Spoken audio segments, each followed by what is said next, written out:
Hello, everyone. Welcome to the International Archives Week 2025 Lightning Talks here at ITA. So also happy International Archives Day to everyone. We are delighted to have you with us for this dynamic session in which we will showcase innovative perspectives on access to archives from around the world. So we are going to have 4 very interesting talks today. So these lightning talks are also part of the International Archives Week 2025 and reflect this year's theme, which is Archives Are Accessible. So each presentation you will hear today has been prepared by ICA members from across the globe, sharing real experiences, insights, and projects that aim to remove barriers and expand access to archives in diverse contexts.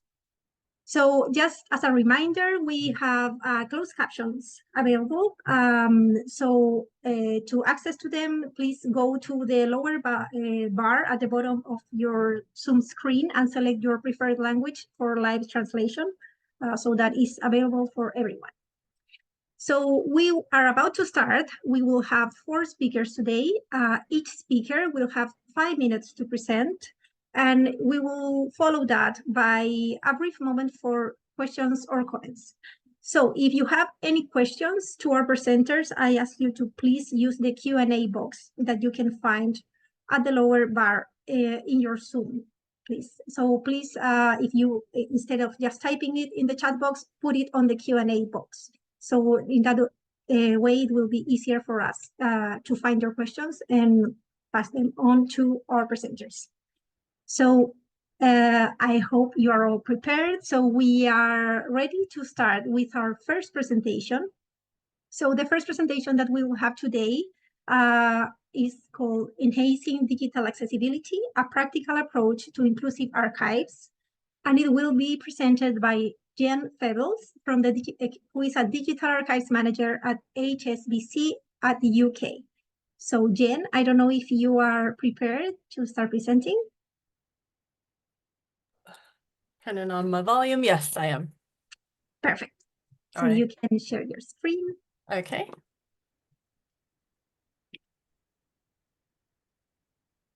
All right.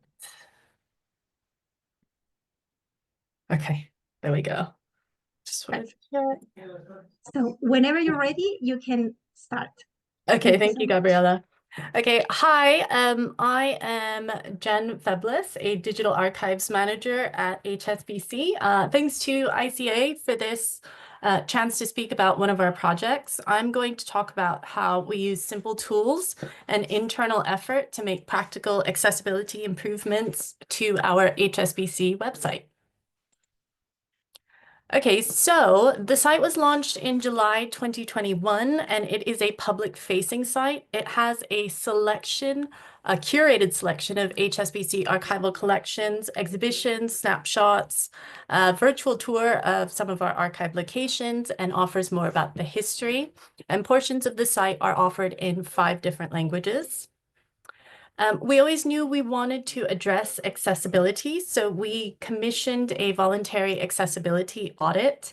In that audit, we were found non-compliant with WCAG 2.1 AA standards. There were 27 issues.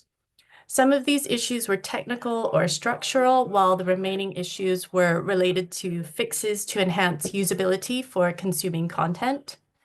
Now, at the time, there was no in-house understanding of accessibility standards or how to fix them. However, we did have the internal HSBC accessibility team to go to for advice on finding resources or interpreting standards. Whilst our web vendor resolved the technical and structural issues, our team tackled the content fixes relating to alt tags, transcripts, and captions. So first, we manually created transcripts for silent archival footage and unreferenced visuals, such as text. We also captioned videos with audio. Then we wrote more detailed alt text for images and exhibitions to better convey context. And we tested using NVDA, a free screen reader. And here is a look at what we did. So for video, we added closed captioning by creating the files using the auto-generate feature on Microsoft Stream, which is one of the tools available to us in the Microsoft 365 ecosystem. The auto-generated files were then manually edited and reviewed. And for unreferenced visual content, like what you see here in the red box, we supplemented with manual creation of transcripts. Our web vendors then added a transcript or view description button to host that content. Our audio clips always had short summary descriptions in English and our 4 other site languages. However, to enhance accessibility, we manually transcribed audio, and we now have complete English transcriptions of the audio, also available via the transcript button. And our videos that don't have any spoken content now have manually created transcripts to describe the actions or text within the videos, which is available via the transcript or view description button. And then finally, we manually enhanced our existing image alt tags in exhibitions. So interestingly, these images did already contain alt tag descriptions. However, because these images were in exhibitions, they actually required more rich detail and description to befit their particular context. And therefore, that was something that was flagged in our accessibility audit as something to fix. So here is a summary of our work. So we use tools that were available to us, like Microsoft Stream, to auto-generate the captions. These were then manually edited, as mentioned, and using this automation saved us time in the transcription, the timestamping, the formatting of the files. I mentioned NVDA before, which is a free screen reader. We use that to test our alt tags. And our web vendors also didn't just implement the technical fixes, we also collaborated with them to create solutions to best display some of this content. And we also availed ourselves of the excellent guidance from Microsoft, from the UK government accessibility website, and other organizations to create correctly formatted captions files and use transcription and alt text best practices, all of which we packaged into our own internal guidance for future reference. So we learned a few key things in this project. First, start with content that users actually engage with. Our site consists of hundreds and hundreds of pages, so we knew we wouldn't be able to fix everything. So we focused on just our most popular pages with the highest engagement, and our first aim was to make those parts of the site the most accessible. Low cost or free tools go a long way to help make practical accessibility improvements. So with Stream, it just streamlined the captioning process. Where you can automate, do it, because it enables us to focus on more manual processes elsewhere. And advisory support, even if it's not explicitly hands-on help, was invaluable in giving us the right steer and confirming our work. And most of all, structure beats scale. We didn't try to do everything. We picked high-value, repeatable tasks, and we did those well. The next steps for us, scaling up. So our plan is to eventually translate our captions, transcripts, and alt tags to support multilingual accessibility. We'd also like to apply these practices across more of our site. And we've embedded accessibility into our workflows because it's much easier to apply at the beginning of a process rather than retrospectively. All right, so that's it. A high-level look at practical, achievable steps in making archives more accessible and inclusive. Thanks for your attention.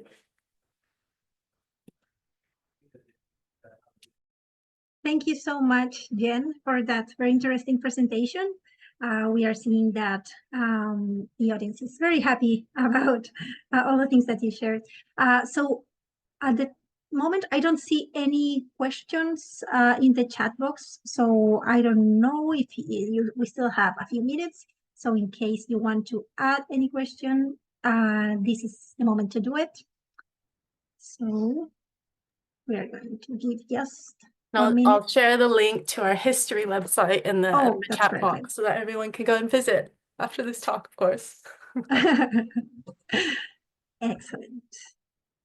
So while we wait, if we if there is any question, maybe we can start to ask our second presenter to prepare. No questions? Oh, not for now. Well, we might have a few minutes at the end of the session. So in case you have any questions for Jennifer, you can also save them for the end. Okay. So now from the UK, we will go to the US. So from the United States, we have the next presentation, which is called From Anonymous to Accessible, Incorporating AI into Undergraduate Archival Research. And here presenting are Carol Street and Genesis Pena-Lozada. So welcome. Thank you very much for being here. And you can share your screen now to start presenting.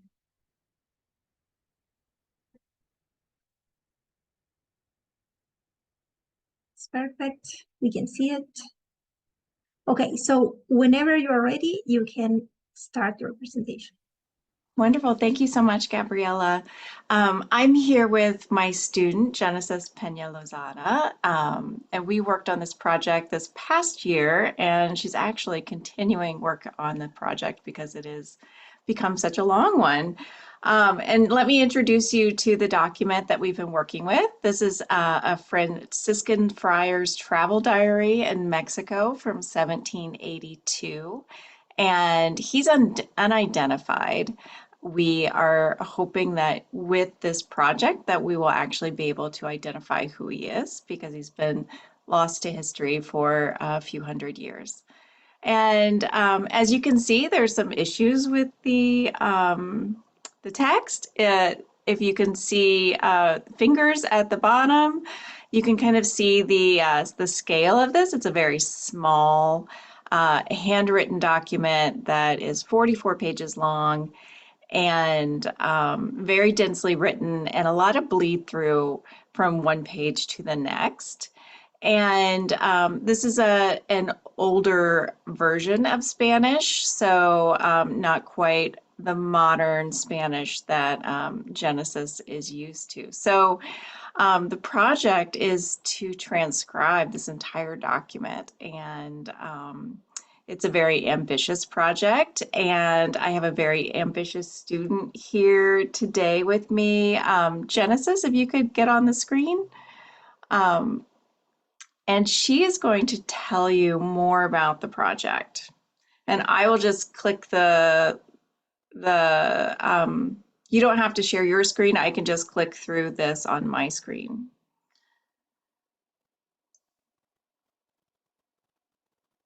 Genesis, you are muted. Could you please turn on your...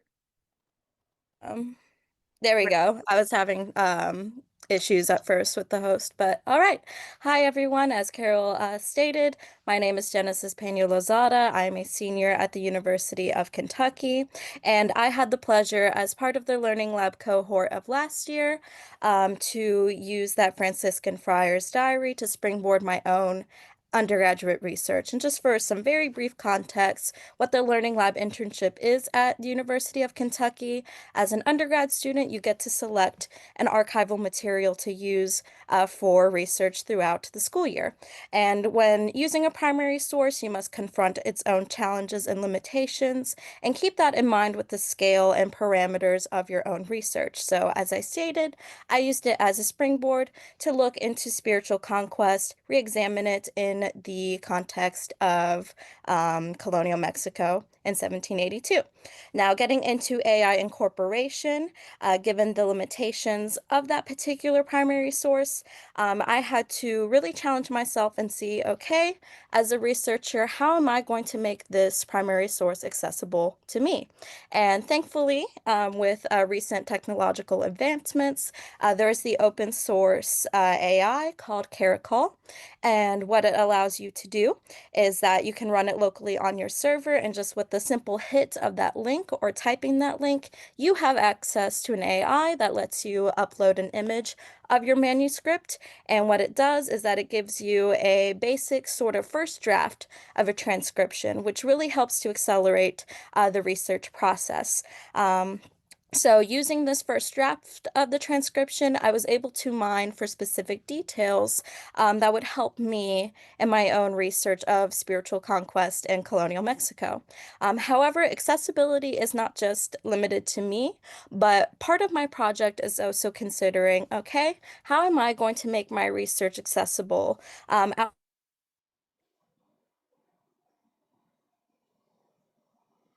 Oh, Genesis, you went mute for me.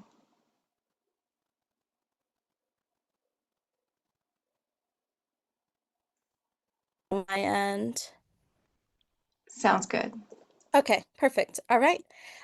So I didn't want to just make this material accessible to me, but I also want to share my research, share this friar's journey with everyone else. So this transcription was a critical component of my research, but also having AI accelerate the creation of the transcript, I was able to consider, okay, now I can consider translating this friar's diary into English. And then the next steps with this particular project will be creating a full-on website, a digital humanities component to make his diary, his travel diary accessible. And my research accessible.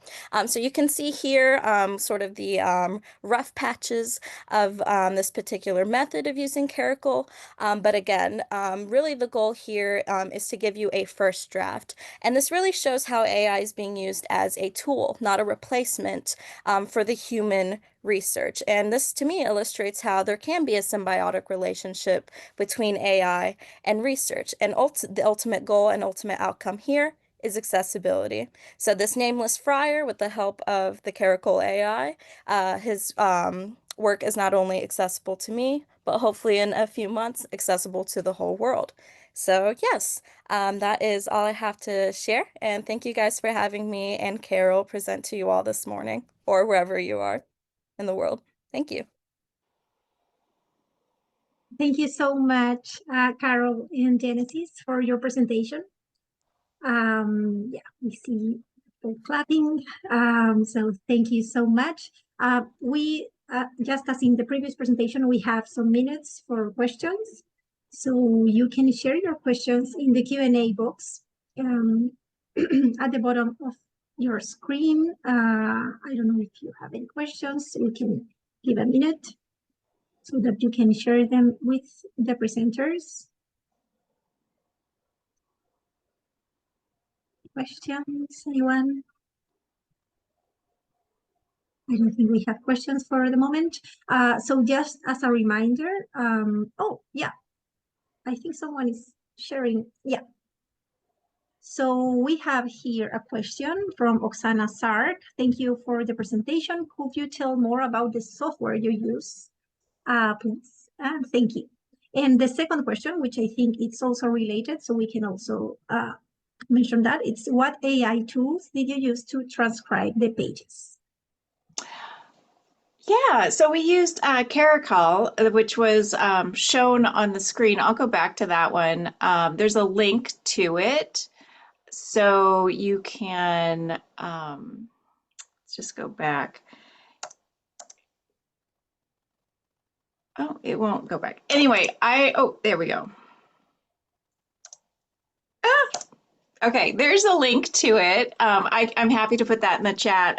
This is a relatively new open source handwriting recognition tool. One of the professors at the University of Kentucky was involved with it and just happened to send it out to us, to a colleague of mine saying, hey, could you test this for us? At the same time, Genesis was getting ready to laboriously transcribe that by hand. And it was just a really great timing for this tool. But we were so surprised at how well it did, especially with the bleed through on the pages and the very small writing. His writing was pretty nice, actually, but very small. And with the bleed through on the pages, it was able to discern the differences in that. And so I think it did a really great job. So it's open source completely, so anyone can use it around the world. So we have 2 minutes, I think. for the last question that we have here in the chat box. So someone is asking, what was the quality of the transcription? So if you have any, if you can share more information about the error rate that you got, or if you have it. You want to take that one, Genesis? Yeah, I can. So I wasn't able to make kind of a mathematical sort of like percentage of how accurate it is. So just from my naked eye, as I will say, there are quite a few errors. It's very imperfect with especially the spellings. And some kind of grammatical structures as well. But again, kind of it gives you in my head and how I approached it that like rough first draft of a transcript instead of having to completely start from scratch from my end. But that's where that kind of human quality comes in, where I myself had to make that effort to sort of correct the AI. It's giving me a tool and a good starting base, but it to me it really illustrates that the kind of symbiotic relationship as a researcher can have with technology. So yeah, rough first draft, but still very much malleable for me on my end. And I saw there was a Thank you very question on much. languages, and that was also another thing that we were really curious to see if it would do a great job in Spanish, and it did. So I haven't tried it with other languages, but I would say that the Arabic languages, like the or the Latin languages, would be accessible in that. Okay.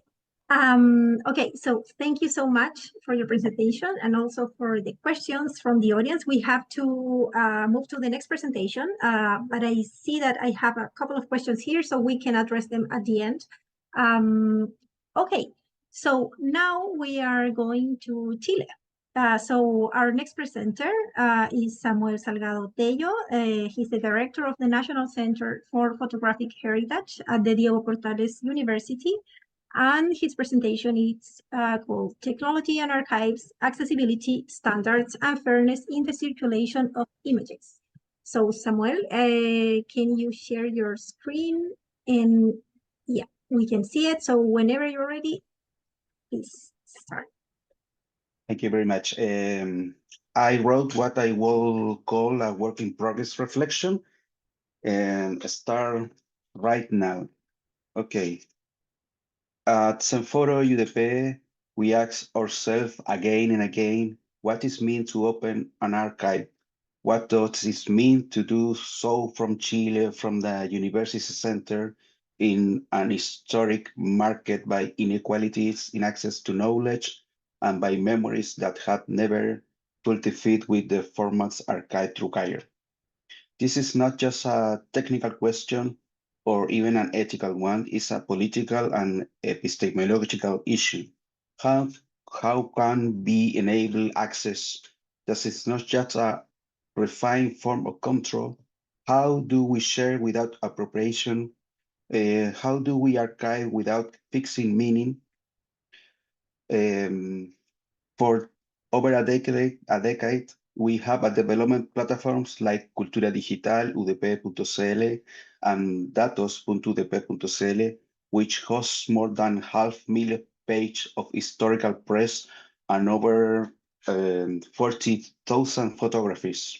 These are open access space, licenses under Creative Commons and aligned with principle of open science. Not only free assets, but redistribution of knowledge, inclusion of new reading communities, and recognizing an alternative ways of knowing. Yet we understand that these infrastructures are not neutral. They organize what can be remembered and what can be forgot. This is why work in a constant tension between technique and mediation.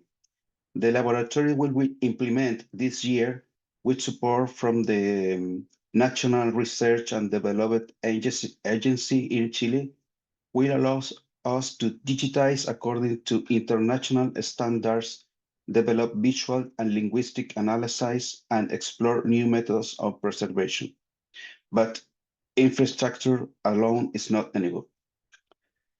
Access can become symbolic extractivism when image, stories, or voice are taken without care on reciprocity, without giving anything back to those who carry these memories and their bodies, their language, on their communities.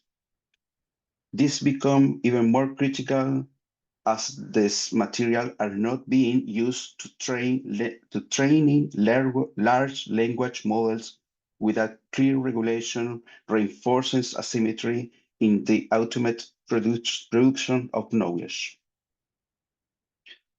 Our collaboration with the Documentos Center Mapuche Ñuque Mapu has been central in this reflection.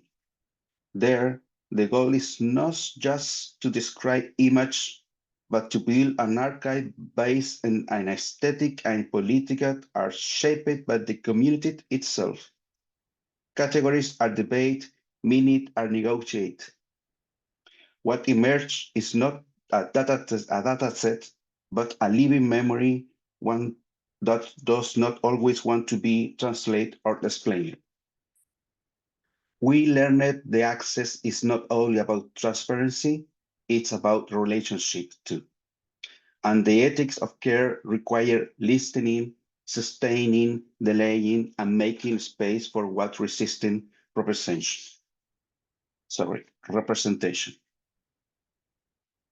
A similar situation can be found with the corpus, the national newspaper La Nación in the platform datos.com.udp.cl, where textual analysis, OCR, linguistics annotation, and lemmatizations interests with questions about public discourse, silent voice, and archive temporalities.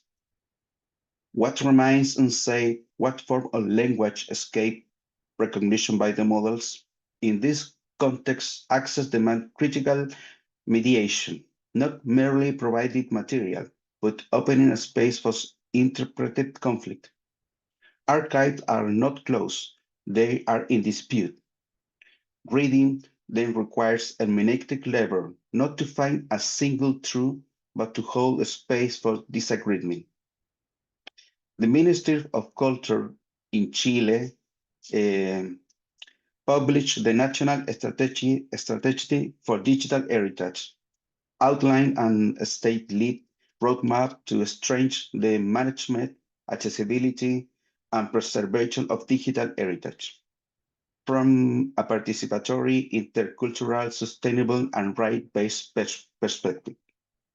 This policy affirms that access cannot be reduced to mere technical ability, but must ensure system interoperability, safeguard cultural rights, and promote collaborative governance models. Our practice align with these principles, but also challenge them. It is not enough to implement technical guidelines. We must ask how interoperability can be defined without excluding local memories. Who decide which format, language, and visuality represent heritage? Who decentralize, translate into the real decision-making over what is preserved? And how to ensure that communities are not only users, but also authors of the digital heritage can concern them. This writing does not aim to conclude anything. On the contrary, it seeks to leave question opens, to think of access not as an achievement, but as a problem, not as a door that opens, but as a way of being with others. Because not everything can or want to be archived, because access to can hurt, distract, and violate. And because only when archives are recognized as a political infrastructure and not a technical fetish, can they become tools for care, reappropriation, and historical reflection. Thank you very much. Thank you very much, Samuel, for your presentation. So, thank you. Do we have, I'm opening the floor again for questions. So in case you have any questions for Samuel, please share them in the Q&A box. We will wait a few minutes, a couple of minutes. Okay. So thank you so much. Also, there was a question about the presentations, whether they are going to be shared. So just as a reminder, we are going to publish the video of all this event through the ICA channels. So you can watch the video, and that way you will have access to all the content that we are sharing with you today. So just one more minute in case we have any comments or questions for Samuel. I put in the chat the different website I Excellent. present. Okay, so okay, thanks. Here Thanks so have much. 2 questions. Oh yes, so we have one question. So in the Chilean government report or guidelines for digital heritage, which aspect did you think were most unique or forward thinking? So in these guidelines that you mentioned. Is Did the you- Chilean government report Mhm. guidelines for digital heritage, which aspect did you think were most unique or for? Can you give me advice, hand with the ask, Yeah. please, Gabriela? I don't Yeah, for sure. understand. Sí, En sí, es- claro, en esta guía que nos mostraste, esta Ujú. guía que se publicó en el gobierno, si hay algún aspecto que te pareció como muy interesante en términos de lo que planteaba, si era un aspecto único que te pareció destacable de lo que has podido ver de estas guías. And by the way, you can also reply in Spanish if you want, because we have Okay. closed caption. So Yeah, I put just as a reminder, the. if yeah, Give you me have 1 just to second. It's okay there. You can. ¿Está bien? ¿Me leen en inglés? let me check if you can. Okay. Give Yeah, me. you can. Yeah. There is. ¿Ahí está bien? Sí, Perfecto. adelante. Muchas gracias por la pregunta y lamento no poder responder en español, o sea, en inglés. Lo que me ha llamado profundamente la atención de estos últimos documentos es que de alguna forma el papel de la comunidad cada vez ha adquirido protagonismo en el desarrollo de estos procesos de pensar su propio patrimonio, cómo se puede acceder a este patrimonio y de qué manera también se puede problematizar los procesos, sobre todo de documentación que históricamente se han llevado. En el caso, por ejemplo, del mundo de las comunidades de mapuches o indígenas del país, hay un proceso de trabajo con las comunidades donde ellos son hoy día los que están poniendo el esfuerzo en recatalogar, redocumentar y en algunos casos reorganizar aquello que consideran su patrimonio documental. Entonces, eso me parece un valor relevante y una manera en la cual las instituciones universitarias, como la que a mí me toca trabajar, tienen que comenzar a reflexionar ya no esto como solo un proceso de investigación académica cuyos resultados se pueden ver en un artículo científico, sino que de alguna forma procurar que los procesos sean más híbridos, más comunitarios y el conocimiento académico esté permeado por el trabajo de la comunidad. Creo que en estos documentos estos trabajos se encuentran, estas reflexiones están presentes y me parece relevante que nosotros lo incorporemos no solamente como un aspecto, que lo incorporemos, mejor dicho, como un aspecto de cuidado, como decía yo, de una política del cuidado a propósito de pensar los procesos de documentación. Muchas gracias. Thank you very much, Samuel. We have maybe one last question. There is another one. I will save that for the end. So for now, I will just ask you the first question that I see, that is, did you engage with private sector in the project, in the things that you are doing at Zenfoto? ¿Se estoy trabajando con el mundo privado? Yeah. Bueno, una cosa importante en la universidad donde yo trabajo es una universidad privada. Entonces yo ya estoy trabajando desde el mundo, nosotros ya trabajamos desde una realidad de una universidad privada con lo que podríamos denominar un patrimonio cultural común. Por eso también hacía mención a que nosotros hemos optado desde el principio con una forma de licenciamiento, en este caso Creative Commons, que permite a las personas acceder libremente, gratuitamente y utilizar estos bienes que nosotros custodiamos como las comunidades les plazca. Nosotros nos escriben, o sea, lo descargan desde nuestros sitios web o nos escriben, solicitan una imagen de alta resolución y nosotros les damos el acceso a la comunidad libremente. Muchas gracias, Samuel. O sea, Thank you very much. There is mhm. another question, but I will save it for the final discussion Okay. so that we can move with the last presentation. So we are now going to France. So the fourth presentation, it's called Massive Access Imperfect Data, Rethinking Archival Value in the Age of AI, and it will be presented by Christopher Kermorvant, Lionel Kestenbaum, and Manon Mani Resti. I apologize. I assume that I'm not pronouncing them all correctly, but welcome. Thank you so much for being here. And whenever you're ready, you can start your presentation. Okay, thank you very much for the invitation. You hear me well, no problem, and you see the slide? Okay. Perfect. So, yeah, I will introduce very briefly a very large project that is being running for 3 years in France. So the project is called Surface, and the goal of the project is to collect, process, and transcribe, organize, and analyze all the nominal lists, which are the list of names from the census in France, the French census between 1836 to 1936. That's 20 censuses. And it represents between 15 to 20 million pages. The objective is to create a database of all the individuals who lived in France during this period. And the objectives are also scientific, which means that the teams that will be using the database are economists, demographers, or social scientists. So this project was made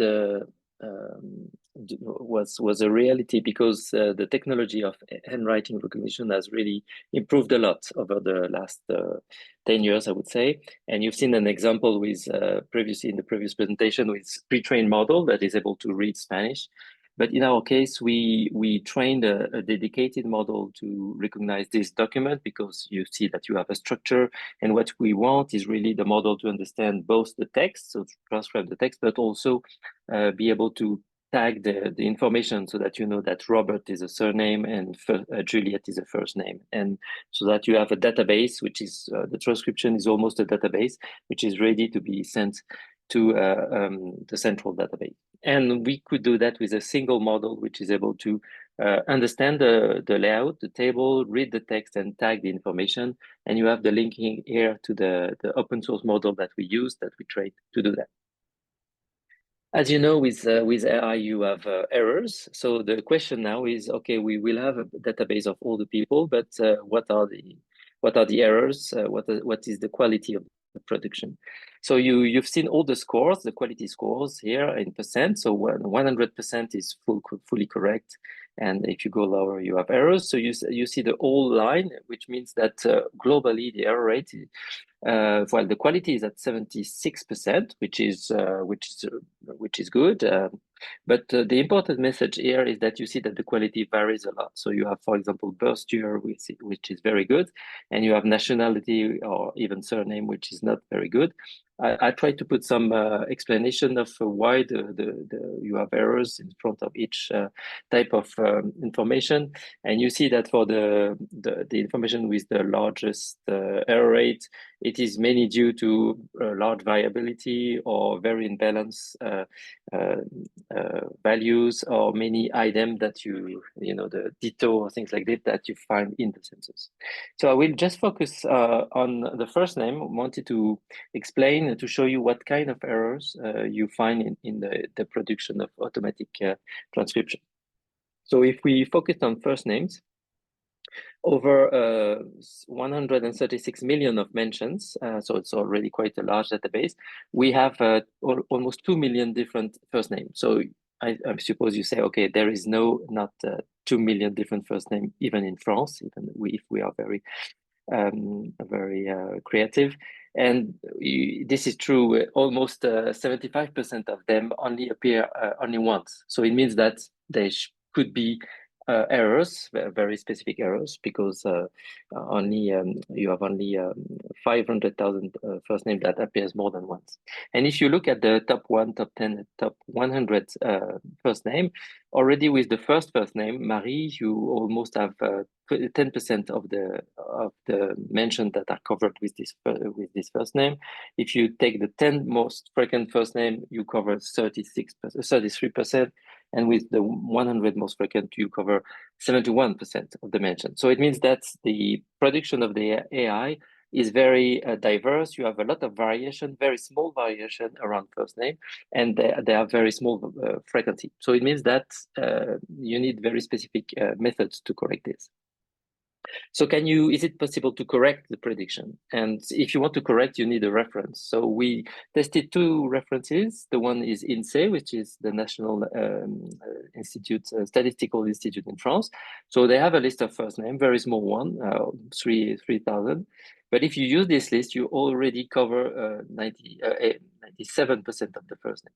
If you use GNNet, which is a generical website, and we use the list of all their first name, we cover 95% of the first name. And if we use proximity metrics, which is, okay, if the first name that was produced by the machine is not exactly in the list, but if we think that it's very close to one in the list, we could validate 25,000 different first name, and we reach 97% of coverage. So it means that 97% of the first name are correct or very close to a correct first name. So the challenge of the standardization is that we produce raw data with AI, but we have to correct this, and it reflects the diversity of the reality, the representation, and also AI. Just a small example, I was looking for Mathilde, and I found this Bathilde, which I thought was not the correct name, but it's written like this in the archive. So we really need to use control vocabulary, which are very well known by archivists and people in curation, for example. Okay, so we skip to the conclusion. What we need for using this data is to use interfaces that allows to deal with this large variability, like fuzzy search option, truncation-based search option. And the most important thing is that we have to be transparent about the source of the data.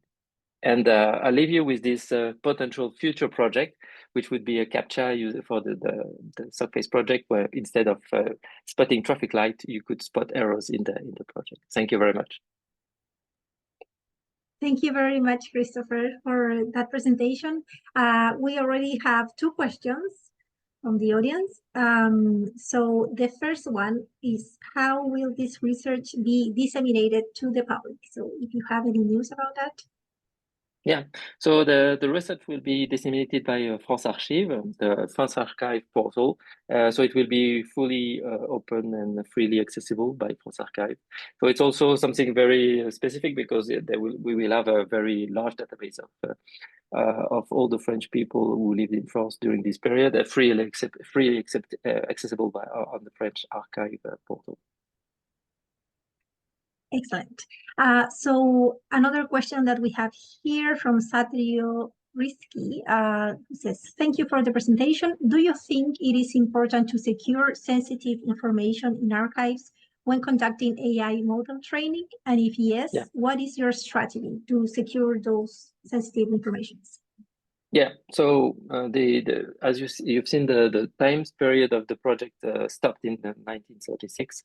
And this is due to the fact that after this period, you may have information regarding people who are still alive, and that was this is the period after before 1936. All the documents are freely accessible in archives. So the National Archives and the French France Archive people really looked into this from a legal point of view, and that's why we stopped the production at 1936, when before that all the documents are freely accessible. So there is no legal problem. I mean, there could be a problem, for example, regarding religion, because in some of the archives of this document we have religion, and in France it's not allowed to keep a database of people with information about religion. So we remove this information from the production of the AI. Excellent. So we have two more questions from the same person. So Jennifer Yvonne Pearson, she's asking first about the variability in age, which is curious, as you would think the reading of numbers would be easier, or was it because of the handwriting variability? So if you can tell us more about that, and also, can you please also explain what was meant by very unbalanced in the quality of the nationality? Yeah. So yeah, regarding the recognition of numbers, I think it's very specific to this kind of model that we use, which because we made quite a lot of projects with numbers, and usually the numbers are very well recognized, and it's different from what we used to see in using the technology for handwriting recognition before. So I think it's a kind of quality of this model, generative model that we use.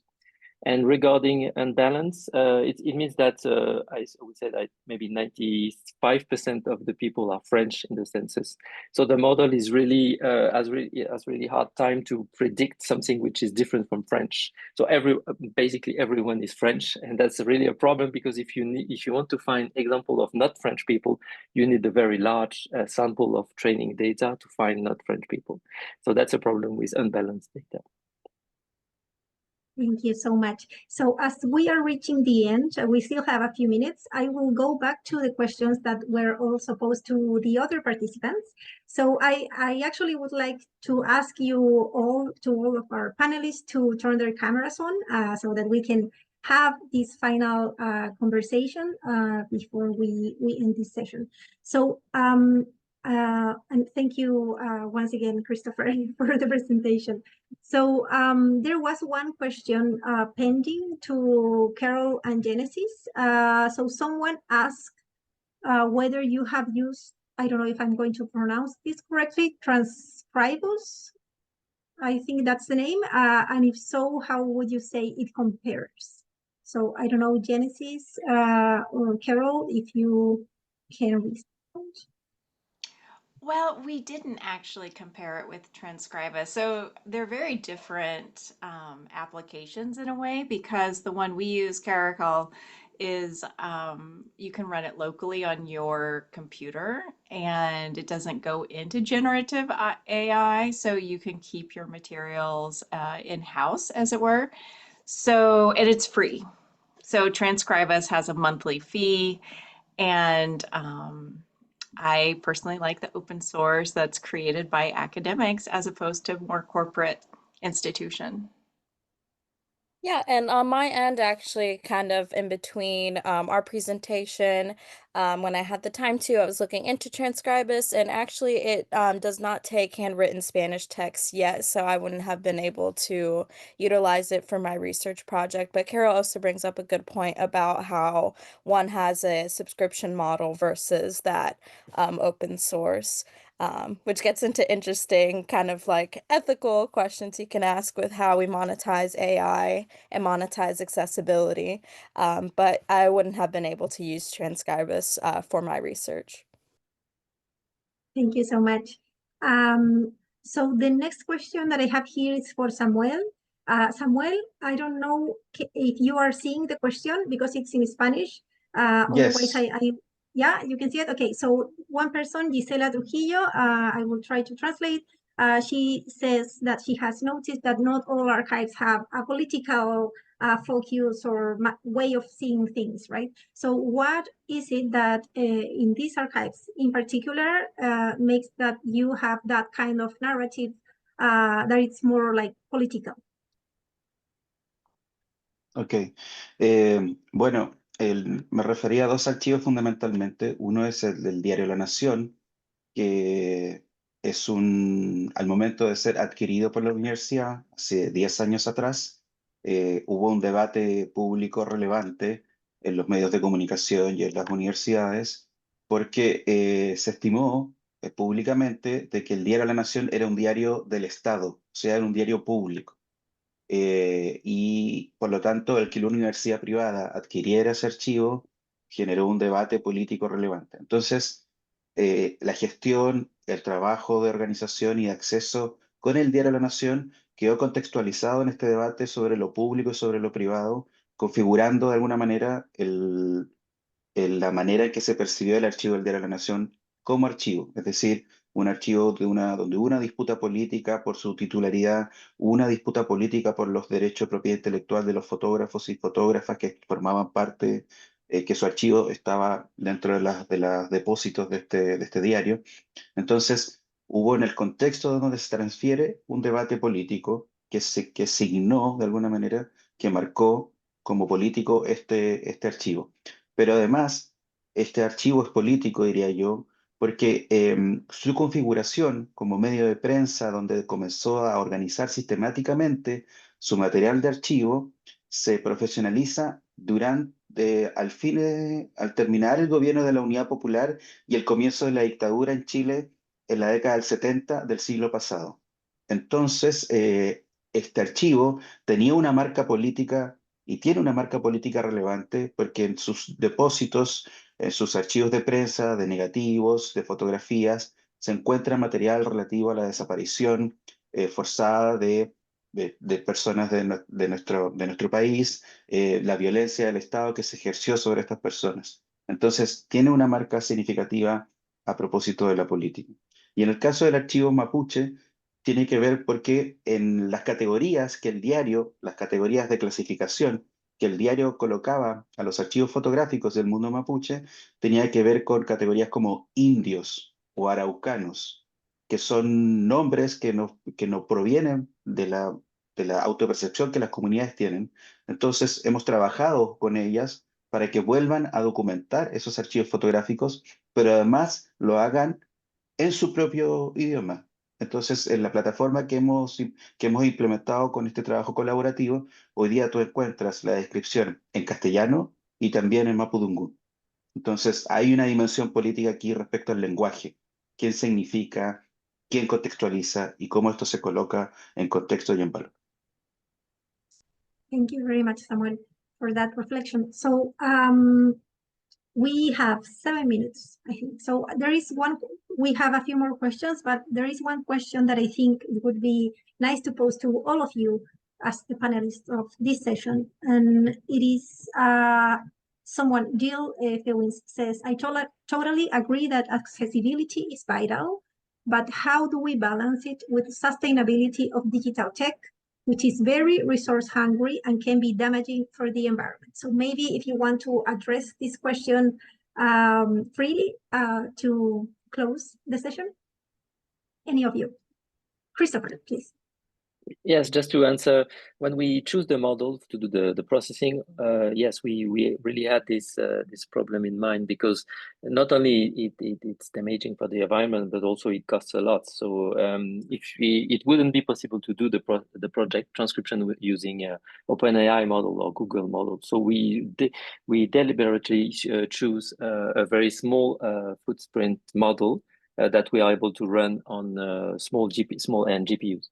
So that's really a choice, and it means that our model is not able to prepare your vacation, so to translate into Spanish, but it's able to just transcribe the text from this document. So the idea is, okay, you should use the model that is just at the right size for your task.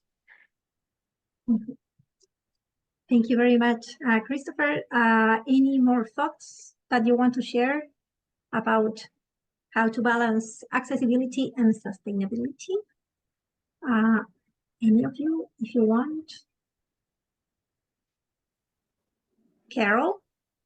Yeah. Well, I was just going to say there's some good uses for AI, and I think limiting it to items that you could really use it to help you do research. And Genesis is working on this research for 2 years and will be part of her honors thesis. So I would think that that's actually a really great use of using AI, as opposed to maybe just making cute pictures to put on Facebook like a lot of people do. So I think using it wisely and understanding the costs and being able to weigh what's worth it and what's not. Thank you very much, Carol. So I don't know if anyone else wants to share something about this question. Otherwise, I think we have maybe a couple of minutes for the last questions that we have in the chat box. I think this question was for Christopher. So will there be a way to measure the increase in errors, as there will be errors from the AI and also from human errors in transcription and recording of the records at the time of their entry? So yeah, that's a good question, and we try to do that when we do error analysis. So we collect a sample and we look at the prediction, and we go back to the source since we have the link to the image thanks to IIIF. And what we do is that we collect this information, and we've seen that there are errors in the source, meaning that you have inconsistent data that are written in the documents, like Bathilde, which is not a first name, and you also have children who have occupations and women who have main name, and so we know that there are errors, and we will try to keep the statistics about that. That's a good idea. Thank you very much. And lastly, someone is asking to Carol and Genesis, does Caracal, the software that you're using, have limitations on the length of the text transcribed? Yeah, so Caracal, because of how new it is, I would say it is more vulnerable to having those errors. So in terms of text size, as the anonymous attendee stated that they put in a whole page but only got half of it. For my diary, I found that it will take about most of the page. So I'm not sure exactly how it measures kind of page size, word count. That goes beyond what I know how Caracal uses it, but that definitely merits looking further into it. Christopher, yes. Yeah, I can also maybe give us some information about this question, because we use the same kind of model also for other projects. And in fact, what we found is with this model, if you found that the model doesn't transcribe the full page, you can always split the page into smaller parts. And usually you have problems with larger documents. So the model starts to transcribe and then stops because I don't know why. So if you are able to split the page into parts, in paragraphs, for example, then you don't have this problem anymore. But it's a problem with this kind of generative model. Yeah. Okay. So there's just 1 minute left. So I would like to thank you once again, all of you, to Jen, to Carol, Genesis, to Samuel, and to Christopher for being here today with us, for sharing their projects. So it has been, I think, a very, very interesting event. So I also want to invite you, I don't know if you have seen on the chat box, we have many other things going on this week for the International Archives Week. So please check all the ICA communication channels so that you can participate in other events that we will have this week. So thank you so much for being here. And once again, happy International Archives Week to everyone. Muchas gracias. Yeah. Bye. Gracias. Bye. Au revoir.